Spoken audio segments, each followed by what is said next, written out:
नमस्कार दोस्तों, आप देख रहे हैं टी भारत न्यूज़। मेरा नाम है सौरभ सविता। लोकसभा 2024 चुनाव का काउंटडाउन शुरू हो चुका है। एक तरफ है इंडिया गठबंधन, दूसरी तरफ है एनडीए गठबंधन। इंडिया गठबंधन को लगातार लोग छोड़ के जा रहे हैं, एनडीए गठबंधन लगातार मजबूत हो रहा है। पहले नीतीश कुमार ने इंडिया गठबंधन बनाया, अब वो ही एनडीए गठबंधन में चले गए। अब एक चर्चा है कि चंद्रबाबू नायडू और जगन मोहन रेड्डी भी एनडीए गठबंधन में जा सकते हैं। इंडिया गठबंधन दिन प्रतिदिन कमजोर होता जा रहा है। पिछले दिनों आपको याद ही होगा, जयंत चौधरी ने भी पाला बदल लिया है। अब लगातार इंडिया गठबंधन कमजोर हो रहा है। ममता बनर्जी भी कह रही है हम अलग चुनाव लड़ेंगे। ऐसी स्थिति में अब इंडिया गठबंधन क्या करेगा? अब एक चर्चा ये भी है, रायबरेली से सोनिया गांधी चुनाव नहीं लड़ेंगी। जो वीआईपी सीटें हुआ करती थी उत्तर प्रदेश की, उसमें से रायबरेली और कन्नौज, मैनपुरी और इटावा और एक दो और समाजवादी पार्टी की गढ़ हुआ करती थी सीटें, वो हुआ करती थी। अब इन सीटों पर कौन चुनाव लड़ेगा? समाजवादी पार्टी ने मैनपुरी से डिम्पल यादव को अपना प्रत्याशी घोषित कर दिया है, लेकिन कन्नौज से अभी तक किसी प्रत्याशी का ऐलान नहीं किया है। अब ये चर्चा है कि रायबरेली से कांग्रेस किसे उतारेगी, क्योंकि सोनिया गांधी को कांग्रेस ने राज्यसभा भेज दिया है। तो इन वीआईपी सीटों के लिए भी विपक्ष को कैंडिडेट नहीं मिल रहे हैं, ऐसा एनडीए गठबंधन के नेता आरोप लगा रहे हैं। अब इसी मुद्दे पर हम कन्नौज में मौजूद हैं। कन्नौज के स्थानीय नेता 2022 में कन्नौज से समाजवादी पार्टी की टिकट पर तिरवा विधानसभा से चुनाव लड़ चुके अनिल पाल जी मौजूद हैं। उनसे समझते हैं इंडिया गठबंधन की स्थिति ये क्या है, कन्नौज से कौन चुनाव लड़ेगा। एक चर्चा है अखिलेश यादव कन्नौज से चुनाव लड़ेंगे, लड़ते हैं कि नहीं लड़ते हैं, कि कोई यहाँ का स्थानीय प्रत्याशी होता है। तो यहाँ से विधानसभा चुनाव लड़ चुके हैं, तो इन्हीं से समझते हैं क्या इंडिया गठबंधन का मतलब। सर, सबसे पहले आपका स्वागत है हमारे चैनल पर। सवाल मेरा ये है कि आपका इंडिया गठबंधन लगातार कमजोर हो रहा है, ऐसा क्यों हुआ है? मैं बार बार आप लोगों की बात सुनता हूं या जनता के बीच में, हमें ये नहीं समझ में आता कि एनडीए की चिंता का विषय इंडिया गठबंधन क्यों है। उन्हें कैंडिडेट मिलें, वे चुनाव ना लड़ें, वे सरेंडर कर दें, वे सब फूट जाएं, अपने अपने घरों में बैठ जाएं। एनडीए को तो खुश होना चाहिए ना। एनडीए सारी ताकत इस बात पे क्यों लगा रही है कि कन्नौज, रायबरेली या पश्चिमी उत्तर प्रदेश में विपक्ष क्या करेगा। क्या मैं अगर पलट के बीजेपी के लोगों से पूछूं कि कन्नौज से कौन लड़ेगा, हमने घोषित नहीं किए, 18 हम कर चुके हैं। समाजवादी पार्टी 18 कैंडिडेट घोषित कर चुकी है। भारतीय जनता पार्टी कन्नौज में किसे लड़ाएगी, फर्रुखाबाद में किसे लड़ाएगी, मैनपुरी में किसे लड़ाएगी? मैंने तो उन्हें पूछा नहीं। बार बार हमारे घर में घुस करके अनावश्यक टिप्पणी, अनावश्यक चिंताएं। अनिल जी, आप 2022 में समाजवादी पार्टी की टिकट पर यहाँ से तिरवा विधानसभा से चुनाव लड़े थे। आपकी कुछ सीटें हुआ करती थी, मैनपुरी, कन्नौज, आजमगढ़, बदायूं। इन सीटों पर आपने प्रत्याशी तो घोषित कर दिया, आपने कन्नौज में घोषित नहीं किया। रायबरेली से कांग्रेस से सोनिया गांधी लड़ती थी, अब वो राज्यसभा जा रही हैं। कि ये डर है भाजपा का कि सोनिया गांधी भी राज्यसभा जा रही है, वो भी राजस्थान से? नहीं, ये उनका विषय है, उनकी पार्टी है, वो बहुत बुजुर्ग नेता हैं। हो सकता है आम जनता के बीच में अब उस गति से न जा सकें, किसी और को लड़ाएगी कांग्रेस, ये कांग्रेस का विषय है।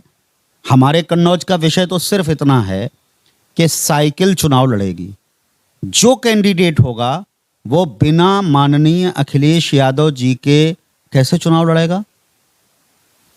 माननीय भाई, जैसे आप ये देखो, कभी आप भारतीय जनता पार्टी के वर्तमान अथवा किसी भी सांसद से बात कर लो, आप उससे केवल आज ये काम करके देखो, कल आप करके देखो कि उनसे ये पूछो कि भाई कन्नौज और आपका रिश्ता क्या है। फर्रुखाबाद वाले से पूछो फर्रुखाबाद और आपके क्रियाकलापों का क्या है, वो झट से मोदी का नाम लेके अब पीछे छुप जाएगा। जैसे ही आप कोई सवाल करोगे, वो तुरंत उसके जो पीछे समर्थक खड़े होंगे वो जय श्री राम जोर से बोलने लगेंगे। सवाल है कि आपको सांसद चुना गया, आपको पीएम तक बना लिया गया, सीएम बना लिया जनता ने, आप अपनी उपलब्धियां बताइए। दूसरे के घर में झांकना छिछोरापन कहलाता है। मैं तो नहीं झांकता। मैंने तो इतने दिन में हमारी पार्टी के किसी व्यक्ति ने नहीं पूछा कि कन्नौज से भारतीय जनता पार्टी का कैंडिडेट कौन होगा। अच्छा, हम लोग कन्नौज में भी बैठे हुए हैं। मैनपुरी से तो अपने उम्मीदवार घोषित कर दिया, अखिलेश यादव जी की पत्नी डिम्पल यादव लड़ेंगी। अखिलेश जी कन्नौज से लड़ेंगे कि आजमगढ़ से लड़ेंगे, ये भी तो कंफ्यूजन है। फिर वही बात, इस कंफ्यूजन को विपक्ष क्यों दूर करना चाहता है? ये तो मेरा विषय है, मेरी साइकिल जिंदाबाद है, मेरा समाजवादी पार्टी हमारी जिंदाबाद है। पार्टी जिसे सिंबल देके भेजेगी, हम समाजवादी पार्टी के कार्यकर्ता, नेता सब मिल करके उसे चुनाव लड़ाएंगे। भाजपा आपको आपके ऊपर आरोप लगाती है परिवारवाद का। डिम्पल यादव को भी आप भेज रहे हैं, अब धर्मेंद्र यादव को भी भेज रहे हैं, अखिलेश यादव भी लड़ेंगे। आपकी बात, अच्छा एक बात बताओ, मतलब घोर बेईमानी करता है, चाहे मीडिया से जुड़ा व्यक्ति हो और चाहे मोदी से जुड़ा हो। यहां आपके लोकल में जरा निगाह थोड़ी सी तेज करिए, आपको समझ में आएगा कि स्वर्गीय राम प्रकाश त्रिपाठी की बेटी छिबरा में उसे विधायक हैं, मंत्री भी रहीं और पैसा खाने वाली मंत्री रहीं। तो आप आरोप लगाते हैं विपक्ष के नाते। मैं विपक्ष के नाते क्यों आरोप लगा रहा हूं? ये इसको परिवारवाद नहीं मानोगे? कौन सी परिभाषा है भाई? सुधांशु आदरणीय ब्रह्मदत्त द्विवेदी जी थे, उनके परिवार के दो दो लोग सदन में हैं, ये परिवारवाद नहीं है? प्रधानमंत्री जी, एक मेरा सवाल आप सुन लीजिए। पूज्य विजय बहादुर शाक्य जी, लाल बहादुर शाक्य जी थे, उनके बेटे सुशील शाक्य जी क्या सदन में नहीं है? इसको परिवारवाद, या तो फिर डेफिनेशन बताओ, परिभाषा बताओ कि परिवार किसे नहीं मानेंगे। राजनाथ सिंह का बेटा लड़े, परिवारवाद नहीं है। कलराज मिश्र जी का बेटा लड़े, परिवारवाद नहीं है। कल्याण सिंह जी का बेटा सांसद हो जाए, परिवारवाद नहीं है। उनका नाती मंत्री हो जाए, इसमें परिवारवाद नहीं है। एक जगह है, पूरी लंबी पूरे देश की जो फहरिस्त है, आपके अनुराग ठाकुर क्या बड़े नेता के बेटे नहीं है? क्या जो देश स्तर पे भी जो नेता हैं, क्या परिवारवाद बीजेपी में नहीं है? अभी प्रधानमंत्री ने floor of the house Lok Sabha में कहा कि जो काम करने वाले नेता हैं वो परिवारवाद के उनके ऊपर थोड़ा आरोप लगेगा, वो तो काम करने वाले। अखिलेश यादव जी पर आरोप ये लगता है कि वो राष्ट्रीय अध्यक्ष हैं एक पार्टी के। विश्व में लोग उन्हें महान नेता बताते हैं, मैं भी बस उसमें एक शब्द जोड़ता हूं कि पूरी दुनिया में किसी देश का प्रधान इतना ज्यादा झूठ बोलने वाला पूरे विश्व में नहीं है कोई। प्रधानमंत्री को आप झूठा घोषित कर रहे हैं। अरे हम क्यों घोषित करेंगे भाई? आम आदमी से पूछ लो, नौजवान से पूछ लो जो 2 करोड़ रोजगार की प्रतीक्षा कर रहे हैं, उनसे पूछ लो जो 15 लाख की प्रतीक्षा कर रहे हैं, उनसे पूछ लो जो अडानी और अंबानी के गोदाम बनवाने वालों को पहचान रहे हैं। झूठ, अरे आप एक जगह का झूठ है, उनके झूठ हर बार हर 5 साल में नया झूठ बोलते हैं। और अभी 3 राज्यों के चुनाव हुए थे, भारतीय जनता पार्टी प्रचंड बहुमत से सरकार बना ले लगी, तो जनता वही तो जनता उनको वोट भी तो देती है। जो जनता देती है, जनता तो छाती पे 70 साल दूसरे को भी ढो सकती है। ये उनकी जनता के ऊपर मैं सवाल नहीं उठा सकता। जनता जनार्दन है, बे उन्हें अभी भगवान का दर्जा दे दें। तमाम ऐसे थे, इन्हीं के पुराने वंशज अगर आप याद करो तो अंग्रेजों की दलाली गुलामी मुखबिरी करते थे। आजादी से पहले तब भी देश लड़ रहा था, लड़ने वाले लड़ रहे थे। 47 से पहले हम लोग आजादी भी नहीं पाए थे, तब भी राजा रजवाड़े हुआ करते थे, तब भी लोग अंग्रेजों की नौकरियां किया करते थे। तो क्या मैं ये मान लूं कि उन्होंने नौकरी करना स्वीकार कर लिया या उन्होंने राजा स्वीकार कर लिया तो वो लोग भी सोचना बंद कर दें, जिनका दिमाग खुला हुआ है, जो विवेकवान हैं, जो पढ़े लिखे हैं, जो भारत की अर्थव्यवस्था को समझते हैं। आप प्रत्याशी रहे हैं, प्रत्याशी किस तरह से आप ये बताइए, प्रधानमंत्री मोदी जी को 10 में से कितने नंबर देंगे? 10 में से 1 नंबर। क्या काम किया जो आपने 1 नंबर भी दिया? केवल इतना ही काम किया कि लोगों को बेवकूफ बनाने में महारत हासिल करी, और 1 बार नहीं 2 बार बेवकूफ बनाया देश की जनता को। इसमें वो उन्हें 1 नंबर उनका इसी बात। भाई देखिए, कोई मदारी हो, कोई फकीर हो, कोई छलिया हो, कोई जादूगर हो, वो जादू अच्छा दिखा ले तो सत्य तो नहीं हो जाता। वो जादू दिखा के गुलदस्ता प्रस्तुत कर देता है, पब्लिक ताली बजाती है, जेब का 10-10 रुपया निकाल के और मदारी के खेल पे लुटा देती है। जब घर पहुंचती है तो समझ में आता है कि मिला क्या? अच्छे मदारी। इस देश को भावनाओं में बहकाना, इस देश को दंगों में झोंकना, जो गुजरात से शुरू किया था, वो पूरे देश में उस जहर को बहुत बखूबी फैलाने में महारत हासिल है। अब राम लहर चल रही, प्राण प्रतिष्ठा हुई 22 जनवरी को, आप लोग गए नहीं, बुलाया गया था, तो भाजपा कह रही पूरे देश में राम राम चल रहा है। नहीं, ऐसा है, जब हमारे यहाँ कोई दुनिया छोड़ के जाता है तब भी राम नाम सत्य होता है, और जब तक हम लोग जीवित हैं तब तक भी राम नाम सत्य है। राम लहर आपको नजर नहीं आती? नहीं, फिर वही बात, आप किस बात को लहर, राम लहर, किस लहर में कौन सी आप पार करने जा रहे हो? ये राम लहर बनाई ही इसलिए गई कि इस सरकार के काले कारनामों पर पर्दा पड़े और उस लहर पे सवार होकर के इस देश में भारतीय जनता पार्टी काबिज बनी रहे। लहर बनाना साजिश है, राम अध्यात्म का विषय हैं, राम शांति का विषय हैं, राम पाना या उनको पाने की जो लोग प्रयास करते हैं। हमको तो ये जानकारी है कि जिनको भगवान चाहिए होते हैं या जिनको मोक्ष चाहिए होता है वो एकांतवासी हो जाते हैं, वो अध्यात्म की ओर बढ़ते हैं, वो योग और समाधि की ओर बढ़ते हैं। हमें तो अभी तक वेदों ने यही सिखाया था। अब एक नए विषय पे आते हैं। आपने पीडीए का नारा दिया, लेकिन अब राज्यसभा के आपके चुनाव हुए तो इसमें हमने 2 प्रत्याशी ऐसे घोषित कर दिए जिसमें आपकी पार्टी के अंदर ही विरोध हो गया। पल्लवी पटेल भी लगातार हमला पर है कि हम वोट नहीं करेंगे अगर वोटिंग हुई, और स्वामी प्रसाद मौर्य ने अलग इस्तीफा दे दिया है। देखिए, वो एमएलए हैं और वो भी एमएलसी हैं, आदरणीय स्वामी प्रसाद मौर्य जी। वैचारिक रूप से उनके जो मतभेद हैं, बड़े स्तर के लीडर्स हैं। लेट देम सिट, उन्हें बैठने दो, उनको अपना बात करने दो। सवाल उनको जो उनके जहन में आया है, उन्होंने अगर कोई बात उठाई है तो इसका समाधान या तो आपस में बैठ के करेंगे, नहीं तो विरोधी के पास बैठ के करेंगे। इसमें मैं क्या कर सकता हूँ, आप क्या कर सकते हैं? बीजेपी ने 8वां प्रत्याशी उतारा। अगर क्रॉस वोटिंग होती है तो ये भी तो पता चल जाएगा समाजवादी पार्टी के विधायक कितना पाला बदल सकते हैं। जहाँ तक मैं जानता हूँ कि इसका अपना नियमावली होती है चुनाव आयोग की। चुनाव आयोग अगर कठपुतली की तरह काम करेगा तो किसी की सदस्यता भी नहीं जाएगी और 8वां प्रत्याशी हॉर्स ट्रेडिंग से जीत जाएगा।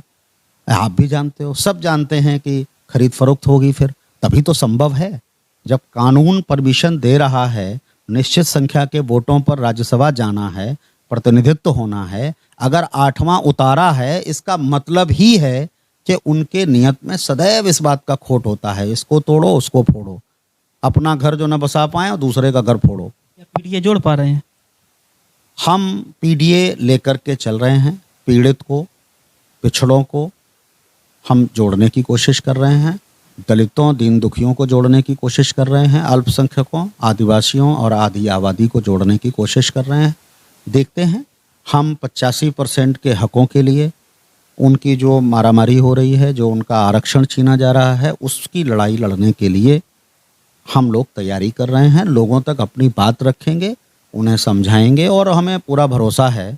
सारी चिंता पीडीए की यही है। इसीलिए जब किसानों पर उन्हें अत्याचार करना होता है तो चौधरी चरण सिंह के पीछे छुपते हैं, जब उन्हें आम जनता को सताना होता है तो राम के पीछे छुपेंगे। ये केवल महापुरुषों का और देवी देवताओं के पीछे छुप करके वार वही लोग करते हैं जो शुभचिंतक जनता के नहीं होते। जनता किसी को भी चुनती है, काम करने के लिए चुनती है, डेवलपमेंट के लिए चुनती है, शिक्षा के लिए चुनती है, स्वास्थ्य के लिए चुनती है। अगर आप ठीक से प्रवलेश पढ़ेंगे, प्रियाम्बल पढ़ेंगे भारत के संविधान का, तो उसमें सीधे सीधे है कि धर्मनिरपेक्षता का पालन करना सरकार की जिम्मेवारी है। और जब इस देश का प्रधान धर्मनिरपेक्ष ना होकर के यहाँ के मंदिर का उद्घाटन करेगा, अभी कल यूएई का मंदिर उद्घाटन करेगा, तो मैं जानना चाहता हूं कि संविधान की शपथ लेने वाला संवैधानिक पद पे बैठा हुआ व्यक्ति दोनों हैं, प्रधानमंत्री जी भी हैं और राष्ट्रपति भी हैं। अगर इनसे पूछो कि राष्ट्रपति जी को आपने क्यों नहीं बुलाया, तो कहेंगे कि वो संवैधानिक पद है, वो इसमें आ नहीं सकते। तो संवैधानिक पद तो प्रधानमंत्री का भी है, राष्ट्रपति का भी है, एमएलए का भी है। तो ये लोग जब संविधान की शपथ खाते हैं, इसका मतलब कि वो कोई भी जाति भेद, कोई लिंग भेद, कोई धर्म के आधार पर, कोई जन्म के आधार पर, कोई भी लिंग के आधार पर भेदभाव नहीं करेंगे। ये हमारा संविधान हमें शपथ दिलाता है, जो लोग उसकी शपथ लेते हैं। तो क्या कर रहे हैं लोग? देश में एक ऐसा माहौल खड़ा कर रहे हैं कि लोग जुनून बस पैदा करना, और जुनून से सुविधाएं नहीं मिलेंगी। आपको गैस सिलेंडर महंगा खरीदना पड़ेगा, 1200 रुपए का, 1100 रुपए का, 1000 रुपए का। आपको डीजल पेट्रोल महंगा खरीदना पड़ेगा। आपको अपने बच्चों को नौकरियों के लिए भटकते हुए देखना पड़ेगा। आपको आरक्षण अपना बिल्कुल निगलने की स्थिति जब होगी तो निगला जाएगा, जनता को यह भी देखना पड़ेगा। और भगवान तो मिलने से रहे, भगवान तो शांति से मिलते हैं, भगवान आराधना से मिलते हैं। भगवान केवल आस्था से और नारों से अगर मिले होते तो इस देश और दुनिया में सभी धर्मों के लोग केवल नारा लगाते, इबादत नहीं करते, प्रार्थना नहीं करते। दुनिया के किसी भी धर्म ने हल्ला गुल्ला करके प्रार्थना का मार्ग नहीं बताया है। किसी भी धर्म में जो प्रार्थना का तक तरीका बताया गया है वो शांत होकर के बैठने को बताया गया है। आपने अभी नहीं देखा, लोग डीजे बजाते हैं, लोग हल्ला गुल्ला करते हैं, सोचते हैं वो राम की स्तुति कर रहे हैं, वो कृष्ण को मना रहे हैं। कैसे मना लोगे आप बताओ? हम तो कहते हैं आप और हम विचार कर लो, छोड़ो टीवी चैनल पे जाएगा मत जाए, पर हम दोनों बैठ के बात करो कि ये कर क्या रहे हैं, किस मनोदशा में लोगों को ले जा रहे हैं। लोगों को ये क्यों नहीं बताते कि इस देश का, भारत की जो अर्थव्यवस्था है उसमें हर महीने जैसे आपकी तनख्वाह हो 1 लाख रुपया और 46,000 रुपया किस्तों में कट जाए, हर महीने आपको किस्तें भरनी पड़े। आप मुझे बता दो कि अगर आपका 1 लाख में से 46,000 रुपया किस्तों में चला जाएगा, बचा कितना? 54,000। तो 54,000 में आपको अपनी जरूरतें पूरी करनी पड़ेंगी, अपना परिवार चलाना पड़ेगा। इस देश, भारत देश पर हर महीने का टोटल आय का 46% किस्तों पे जमा हो रहा है। कर्ज उतारने के लिए किस्तें देनी पड़ रही हैं। और दोस्त, जब 46% कर्ज है, कर्ज चुकाने में जा रहा है किस्तों को, तो आप किस पूंजी की बात कर रहे हो? तो आप आरोप लगा रहे हैं सरकार पर। मेरे आरोप पे आप क्यों जा रहे हैं? एनसीआरबी के वो आंकड़े देखिए भाई, वित्त विभाग के। अनिल पाल आरोप नहीं लगा रहे हैं। अनिल पाल ऑथेंटिकली, आपको मैं केंद्र सरकार के डाटा से बोल रहा हूं कि हर महीने, वो हमने उदाहरण देके आपको बता दिया, 46% उस डाटा ने बताया कि 46% कर्ज को चुकाने में खर्च हो रहा है हर महीने, हर माह। तो हम ये थोड़ी ना करें, हमने तो आपको उदाहरण देके समझा दिया कि अगर आपकी तनख्वाह 1,000 रुपया है और 46,000 रुपए किस्तों में कट जा रहे हैं, तो आपकी कुल आय तो 54,000 रुपए में आपको काम चलाना है ना। ऐसे ही दूसरा सोचिए, एक साधारण आदमी गांव का, जब कोई मोटरसाइकिल, आजकल आमतौर पे मोटरसाइकिल 1 लाख रुपए की है, वो 20 से 30,000 रुपए, 40,000, 50,000 रुपए जमा करता है और 50,000 रुपए का कर्ज ले लेता है, उस पे किस्तें चलती हैं। अब दूसरा तरीका समझिए, इसी बात को जोड़ रहा हूं कि भारत माता 100 में से 19 रुपया कैश पे हैं और 81 रुपया कर्ज पे हैं, 81।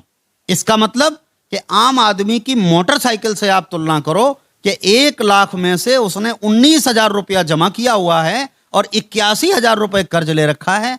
अगर वो कर्ज नहीं चुका पाएगा, किस्तें ठीक से नहीं भर पाएगा, तो आप ही बता दो, मोटरसाइकिल तो खड़ी करवा ली जाती है।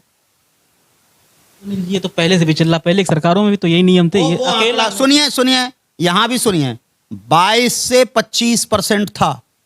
2014 से पहले आपका डाटा दे रहा हूं कि देश के कर्जों को चुकाने के लिए किस्त 22 से 25% था, यानी 22 और 25 के बीच का तकरीबन 23 मान लो। और अब कितना है? 46%, यानी ठीक 2 गुना। ये प्रतिशत है। पहले कर्ज आप नहीं जान रहे हैं, 55, 54, 53 लाख करोड़ था। अब कितना है आप ही बता दीजिए भाई, पढ़े लिखे साथी हैं। 2 लाख से ऊपर हो गया ना, तो 4 गुने से ज्यादा कर्ज हो गया ना देश पे। इस पे कभी कोई बात नहीं करना चाहता। पहले की सरकारें भी कर्ज लेती थी, अब भी कर्ज ले रहा। ये इन नियमों से थोड़ो देश चलेगा। एक मिनट, मैंने ये कब मना किया कि आप कर्ज ना लो? पर आप ऐसे नालायक बाप ना बनो कि इतना कर्ज ले लो कि तुम्हारी औलादें उसे चुकाते चुकाते चुक जाएं।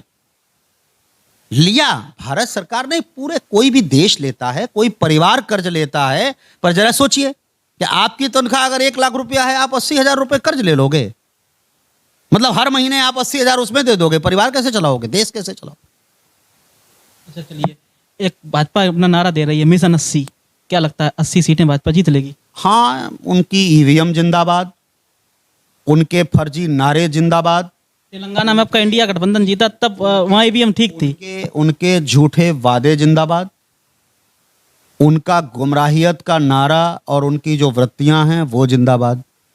मैं जब भारत माता की जय बोलना चाहूंगा तो मैं सिर्फ इतना कहना चाहूंगा कि 2 करोड़ हर वर्ष का नारा देने वाली सरकार, झूठी सरकार, मोदी सरकार पिछले 9 साल में कुल मिलाकर के इस देश को 2 करोड़ रोजगार नहीं दे पाई। बसपा आपके गठबंधन में आएगी? आप फिर बसपा पे आ गए। अब पॉलिटिकल क्वेश्चन है तो पॉलिटिकल पूछा जाएगा ना। कौन आएगा हमारे साथ और कौन जाएगा, ये पार्टियों के लोग, अपना बड़े वरिष्ठ लोग हैं, अपना तय कर लेंगे। मैं अगर आम आदमी की बात करता हूं तो मोदी के साथी मत बनिए। पूरे पत्रकारिता मीडिया में यह रोग है कि किसी ने भी पिछले 5 वर्ष में बेरोजगारी पर, किसान पर, नौजवान पर और इस देश की अर्थव्यवस्था पर एक बार भी डिबेट नहीं करी। अगर आप किसी भी चैनल की दिखा दोगे, मैं सॉरी बोलूंगा आपको। आप सुनिए, मैं कोई बात ये नहीं है, मैं कह रहा हूं कि जिन मुद्दों पे, जैसे अचानक आप पूछ रहे हो आपका बच्चा पढ़ रहा है कि नहीं पढ़ रहा है, ये आपका विषय नहीं है। हमारा गठबंधन हो या ना हो दलों का, पर हम एक बात बार बार, जिस बात पे हम बार बार कह रहे हैं कि हमारा पी से, पिछड़ों से, पीड़ितों से मेरा गठबंधन है। मैं चाहता हूं कि मैं उनकी बात करूं। मैं दलितों की, दीन दुखियों की बात करना चाहता हूं डी से।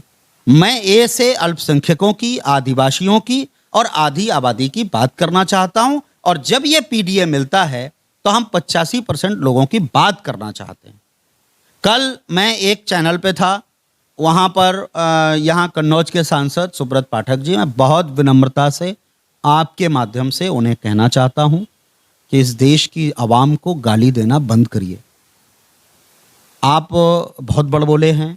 आप कई बार चाहे तहसीलदार से बदतमीजी करी हो, चाहे दरोगा को माँ बहन की गाली दी हो, वो आपका अपना मसला है, तहसीलदार आपको झेलेगा। लेकिन अब तो आपने इस देश के मतदाता को आतंकवादी कह दिया। मैं कल का आपको नोटिस करा रहा हूं। क्या कहा कल? एबीपी न्यूज पर उन्होंने कहा कि पिछड़े, दलित नहीं, मेरे ए से, मेरे हिसाब से आतंकवादी। मतलब आपको जो वोट न दे, मतदाता सूची आप बनाएं, चुनाव आयोग मतदाता सूची बनाता है, मतदाता पहचान पत्र जारी करता है, वही तो वोट करता है। तो जो आपको वोट नहीं देगा वो आतंकवादी है। कन्नौज की जनता 5,71,000 ने आपको वोट दिया, 5,50,000 ने डिंपल जी को वोट दिया, तो मतलब आपको जिसने नहीं दिया वो आतंकवादी है। किसी चैनल वाले में ये साहस है कि उनको पूछे कि आम मतदाता का आप अपमान नहीं कर सकते? किसी मतदाता को आतंकवादी बताना बेहद खराब बात है। जैसे मैं पूछ रहा हूं, माननीय अटल बिहारी वाजपेयी के जमाने पे एनडीए बना था। आप किसी समाजवादी पार्टी का पुराना बयान उठाइए और जैसे ये लोग व्याख्या करते हैं पीडीए की विभिन्न विभिन्न शब्दों से, हम चाहते हैं कि वो भी तो ये बताएं कि उनके एनडीए का मैंने या मेरे दल ने कभी कोई संधि विच्छेद किया है? नहीं किया। अब कर रहा हूं। जब तुम पी से कहोगे और जब तुम डी से कहोगे, जब तुम ए से कहोगे, तो हम भी कहेंगे कि एनडीए नंगा दलाल एसोसिएशन है। दलाल डी से है, ए से अंबानी और अडानी है। दलाली आप केवल इस देश के 2 व्यापारियों के लिए करते हैं जिनका नाम अंबानी और अडानी है। तो हमने भी आपके डी और ए का मतलब निकाल दिया। क्या यह शोभनीय है? मैं खुद कहता हूं नहीं, यह अशोभनीय है। वो आपसे घमंडिया कहेंगे तो आप उनका भी फुल फॉर्म बदल देंगे? नहीं, तुम अच्छा ये बताओ, मैं अपना बना लूं?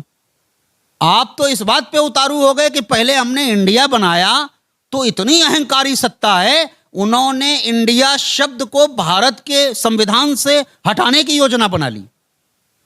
India, the republic of India, constitution of India, republic of India. क्यों भाई, इतना अहंकार क्यों है? अरे भारत को कोई हिंदुस्तान कहेगा, कोई भारत वर्ष कहेगा, कोई इंडिया कहेगा, कोई मेरा देश कहेगा, कोई भारत माता कहेगा, कोई उसे वंदे मातरम कह के सैल्यूट करेगा। ये आम आदमी के दिल में भारत माता के प्रति बहुत अनुराग है। लेकिन आप उसे धोखा में कैसे करते हैं? भारत माता कर्ज में है 81%, तो मैं बोलूं भारत माता कीजिए, मैं बोलता हूं भारत माता कीजिए। आप किसानों के लिए कल से, आप भी साक्षी हैं इस बात के, कल से डिबेट हो रही है। लोग कूद कूद के बयान दे रहे हैं कि स्वामी प्रसाद जी ने क्या किया, पल्लवी पटेल जी ने क्या किया। मैं कहना चाहता हूं कि ये जो लीडरशिप करने वाले लोग हैं, इनकी चर्चा से बेहतर सच सच बताइए किस चैनल ने किसानों की बात कर रहा है? कौन ये कह रहा है कि ड्रोन से आंसू वो गोले छोड़े जा रहे हैं? कौन बता रहा है कि किसान घायल हो रहा है? सरकार की उनसे बातचीत तो चल रही है अंतिम दौर में, मंत्री जी भी कह रहे हैं। देखिए, सरकार को बात करनी ही चाहिए। मैं ये स्वीकार करता हूं, मैं पॉलिटिकल बात नहीं कर रहा, ये नहीं कह रहा हूं कि सब मांगे पूरी करी जा सकती हैं। मैं भी कहता हूं सब मांगे पूरी नहीं करी जा सकती, लेकिन जितनी दमदारी से आपने संसद से 3 काले कानून पास किए अपने मित्र अडानी के लिए, और उस मित्र को इतना भरोसा था आप पे कि आपने उनके गोडाउन बनवा दिए। आप देख आइएगा जलालपुर इधर जसोदा के साइड में एक अडानी जी का गोदाम बना हुआ है। तो किनके भरोसे? कानून आपने बना दिया, दोस्त के लिए तुरंत कानून। और किसान 700 से ऊपर किसान अगर आंदोलन न किए होते, अपनी कोरोना काल में जाने नहीं गई होती, तो ये, और चुनाव नहीं होता यूपी का, तो ये कानून वापस होने वाले नहीं थे। अच्छा अनिल जी, छोटे छोटे कन्नौज के क्वेश्चन पूछते हैं। कन्नौज में आपकी पार्टी में फूट है कि नहीं है? पहली बात तो ये है कि कन्नौज में पार्टी कौन है? अनिल पाल पार्टी है। पार्टी के प्रत्याशी रहे, कैंडिडेट थे। हाँ हाँ, तभी तो मैं जिम्मेदारी से अब कह रहा हूं ना कि फूट किससे है। अरविंद यादव जी चुनाव लड़ रहे हैं आजकल। बस केवल एक जगह हमें दुर्भाग्य से यह हुआ कि माननीय अनिल धोरे जी नहीं हैं, तो आदरणीय कल्याण सिंह जी, उनका बेटा, हम सब कोशिश कर रहे हैं। बदलाव कहाँ है, फूट कहाँ है? आरोप तो लगते हैं कि आपकी पार्टी में फूट है, एकजुट नहीं है कन्नौज की लीडरशिप। हम सब अपने नेता के आदेशों का अनुपालन करते हैं, भिन्न भिन्न तरीकों से लोगों के पास, ये आप भी जानते हैं, संघ वालों के पास भी आदेश आते हैं। चिट्ठियां मैं आपको दिखाऊं अगर, तो उनके पास भी आते हैं, फला जगह प्रवास करना, फिर फोटो खींचना, फिर यहाँ जारी करना, पब्लिक को मत बताना, सवेरे सवेरे चले जाना, पब्लिक को बेवकूफ़ बना आना, ये सब उन्हें सिखाया जाता है। तो हमसे लोग जानना क्यों चाहते हैं? मेरा नेता, मेरी पार्टी मुझे जो निर्देश करती है, और इंडिविजुअली मेरे हर नेता को, कोई भी साथी हो आप जिसका नाम लेंगे, मैं दावे से कहता हूं एक भी समाजवादी पार्टी, और सुनिए, जिनके बारे में फूट की चर्चा करके लोग हमें कमजोर दिखाने का साहस और दुस्साहस कर रहे हैं, आज से जान लें वो लोग, हम लोगों के रक्त में समाजवाद है।